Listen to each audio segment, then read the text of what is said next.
ভাবুন তো, একটা জায়গা যার নামের পেছনে আছে একজন মানুষ আর ইতিহাসে লুকিয়ে আছে রক্তের দাগ।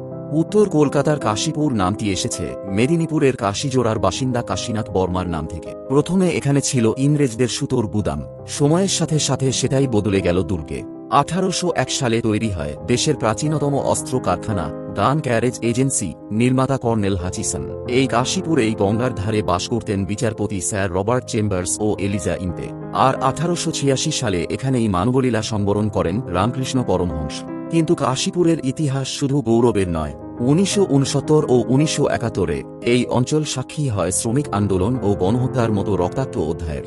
আর আমরা সঙ্গীত ও শিক্ষাতে বিশ্বাস করি, ইতিহাস শুধু বইয়ে নয়, আমাদের চারপাশেই ছড়িয়ে আছে। ইতিমধ্যে ক্লাস 5 থেকে 10 এর নতুন টিউশন ব্যাচ শুরু হয়ে গেছে। যোগাযোগ করুন 9804439769 নম্বরে অনলাইন ও অফলাইন ক্লাসের জন্য।